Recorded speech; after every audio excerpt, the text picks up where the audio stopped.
Hello ভাই brothers, কি অবস্থা সবার? আশা করি সবাই ভালো আছেন, সুস্থ আছেন এবং সাবধানে আছেন। আমি Firoz Parvez, welcome to my YouTube channel MFP blogs.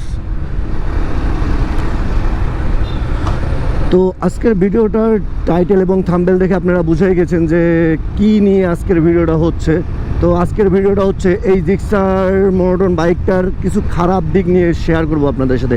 মানে আমার কাছে যে সকল বিষয় খারাপ লাগছে এই জিক্সার মোনোটন বাইকটার, সেই সকল বিষয় নিয়ে আপনাদের সাথে শেয়ার করার চেষ্টা করব আজকে। তো চলেন বেশি কথা না বলে ভিডিওটা শুরু করা যাক।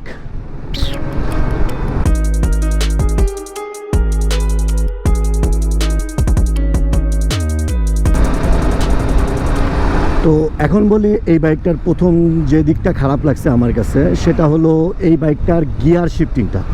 এই বাইকটার গিয়ার শিফটিংটা ভাই এতটাই হার্ড যে ভাই আপনি যদি সিটিতে বা লং রাইডে জার্নি করেন তখন আপনার এই বাইকটার গিয়ার শিফটিংটা করতে আপনার অনেক প্যারা মনে হবে, কেননা আপনার এই বাইকটার গিয়ার শিফটিংটা অনেক হার্ড। আর যারা এই জিক্সার মোনোটন বাইকটা ইউজ করে তারা জানে যে এই বাইকটার গিয়ার শিফটিংটা অনেক হার্ড। যখন আমি এই বাইকটা নতুন কিনছিলাম তখন এই বাইকটার গিয়ার শিফটিংটা অনেক হার্ড ছিল। আর শোরুমের লোকজনেরা বলছিল কি যে আপনার কিছু কিলোমিটার রাইড করার পরে এই বাইকের গিয়ার শিফটিংটা একটু সফট হবে। তো সেই ক্ষেত্রে আমি 13,000 সামথিং চালাই ফেলাইছি। তো সেই ক্ষেত্রে এই বাইকটার গিয়ার শিফটিংটা অতটাও সফট হয়নি। হ্যাঁ হয়েছে, আপনার 100%-এর ভিতরে 30% সফট হয়েছে। বাট শোরুমের লোকজনেরা যে বলছিল যে এই বাইকটা কিছুদিন ইউজ করার পর বা কিছু কিলোমিটার রাইড করার পর গিয়ার শিফটিংটা অনেক সফট হবে, সেই সফটটা হয়নি ভাই।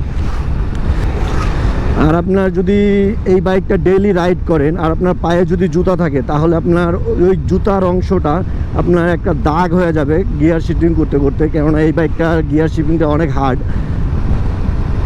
তো আমার কাছে এই জিক্সার মোনোটন বাইকের এই গিয়ার শিফটিংটা অনেক হার্ড লাগছে। তো এখন আসি 2 নম্বর কারণ নিয়ে। 2 নম্বর কারণটা হলো এই বাইকটার পিলিয়ন সিট। এই বাইকটার পিলিয়ন সিটটা মোটেও কমফোর্টেবল নয়।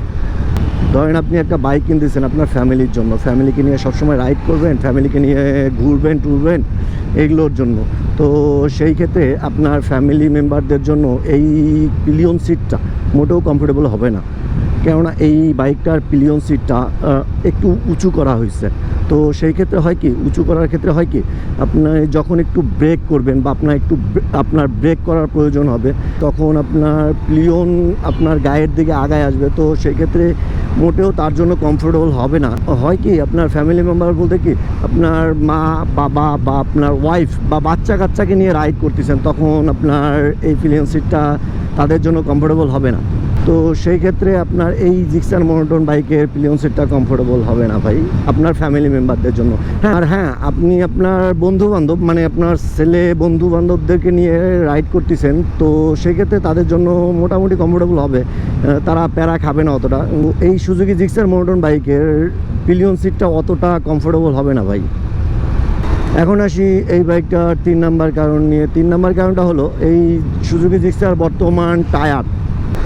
2015 সাল থেকে 2020 সাল পর্যন্ত এই সুজুকি জিক্সার মোনোটন বাইকটাতে দেওয়া হয়তো কি আপনার MRF-এর টায়ার, আর বর্তমানে তারা দিচ্ছে C8-এর টায়ার। আর হ্যাঁ ভাই, C8-এর টায়ার থেকে MRF-এর টায়ার কিন্তু শতগুণে ভালো ভাই, অনেক ভালো। কারণ আপনার MRF-এর টায়ারের আপনার রোড গ্রিপটা অনেক ভালো হয় C8-এর টায়ারের থেকে। তো এখন বলি এই বাইকটা 4 নাম্বার কারণ, মানে 4 নাম্বার যে বিষয়টা খারাপ লাগছে আমার কাছে। আপনারা সবাই জানেন সুজুকি জিক্সার মোনোটন বাইকটা আপনার সিঙ্গেল ডিস্ক বাইক। তো সিঙ্গেল ডিস্ক হওয়ার কারণে এই বাইকটার পিছনের ব্রেকটা অনেকটাই খারাপ বলা যায় ভাই, বা অতটা ভালো পারফরমেন্স পাবেন না পিছনের ব্রেকটা থেকে। আর হ্যাঁ, সামনের ব্রেকটা যেহেতু ডিস্ক ব্রেক থেকে আপনার যথেষ্ট পরিমাণ ভালো একটা ব্রেকিং পাবেন এই বাইকটার। এই বাইকটা যেহেতু সিঙ্গেল ডিস্কের বাইক, তো পিছনের ব্রেকটা যখন আপনার একটু বেশি জোরে প্রেস করবেন বা বেশি জোরে ধরতে যাবেন তখন এই বাইকটার পিছনের চাকাটা কিন্তু স্লিপ কাটে ভাই, স্কিড করে আর কি। তো এখন বলি এই বাইকটার 5 নাম্বার কারণ নিয়ে। 5 নাম্বার কারণটা হলো আপনার পার্টসের দাম। যদি আপনার বাইকের কোনো পার্টসের কোনো সমস্যা হয়, তাহলে যদি আপনি পার্টসটা কিনতে যান শোরুম থেকে বা আপনার বাহিরের দোকানগুলো থেকে, তখন পার্টসের দাম শুনে আপনার মাথা ঘুরে যাবে ভাই। কারণ আপনার অন্য অন্য বাইকের তুলনায় আপনার, যেমন বলতে পারি এই সুজুকি জিক্সার মডেলের নিউ মডেল, মানে আপনার V2 যেটাকে বলা হয়, তো সেই বাইকের পার্টসের তুলনায় এই মোনোটোন বাইকের পার্টসের দাম কিন্তু ভাই অনেক হিউজ পরিমাণ দাম। তো আপনারা যখন একটা পার্টস কিনতে যাবেন, দেখবেন যে আপনার অন্য অন্য বাইকের তুলনায় এই সুজুকি জিক্সার মোনোটোন বাইকের আপনার পার্টসের দামটা একটু বেশি মনে হবে আপনাদের কাছে। তো আমার কাছে মনে হয়েছে যে আপনার এই সুজুকি জিক্সার মোনোটোন বাইকের পার্টসের দামগুলো একটু পরিমাণে বেশি। অনেকের কাছে এই বিষয়গুলো খারাপ নাও লাগতে পারে, তো আপনাদের ওপিনিয়ন আপনারা জানাই দিন কমেন্টে যে কোন কোন বিষয় আপনাদের কাছে খারাপ লাগছে। তো আমার কাছে যে বিষয়গুলো খারাপ লাগছে সেই বিষয়গুলোই আপনাদের সামনে তুলে ধরলাম বা আপনাদের সাথে শেয়ার করার চেষ্টা করলাম। তো অনেকের কাছে এই বিষয়গুলো খারাপ নাও লাগতে পারে, তাদের জন্য ভাই বলবো যে না, আপনি আপনার বাইকটা চালাইতেছেন, আমি আমার বাইকটা চালাইতেছি, আমার বাইকটা থেকে কি কি বিষয় খারাপ লাগতেছে আমার কাছে সেটা আমি ফিল করতেছি ভাই। তো আশা করি সবাই বুঝতে পারছেন যে এই বাইকটা আপনারা যদি নেন ভবিষ্যতে বা আপনারা যদি রাইড করেন, তাহলে এই বিষয়গুলো আপনাদের একটু ফেস করতে হবে। তো আজকের মতো এতটুকুই, দেখা হচ্ছে নতুন কোনো ভিডিওতে নতুন কোনো টপিক নিয়ে। তো এই ভিডিওটা যদি আপনাদের কাছে ভালো লেগে থাকে, তাহলে অবশ্যই ভিডিওটা লাইক, কমেন্ট, শেয়ার এবং সাবস্ক্রাইব করে পাশে রাখবেন। আমার জন্য দোয়া করবেন। টাটা, আল্লাহ হাফেজ। Straight from the underworld, coming for the underground. Motherfuckers better watch out from the male hounds. I never been the motherfucking game that you all down. Risen up the purgatory, all you bitches done now. কথা বলি মামা, হ্যাঁ কত করে? 50 টাকা করে তোরা। দূর মামা, 50 টাকা বেশি হয়ে যায়, দূর এত দাম করবো কে? ধর 20 টাকা করে নাও, 3টা দাও। হ্যাঁ 3টা দাও, 20 টাকা করে নাও। তাহলে রাখো, ধরো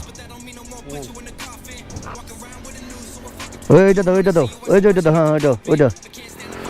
এগুলো তো ফুইটা গেছে, ফুইটা গেলে তো আর ভালো লাগে না অতটা, একটু বাদই দাও আমাকে। এটাকে পদ্ম বলে না, শাপলা হয় কোনটা তাহলে? শাপলা থেকে ঘাট। ও, শাপলার ফুল ফোটেনি এখনো? ফুল ফুটছে, আছে ফুল দিলে আছে। ও,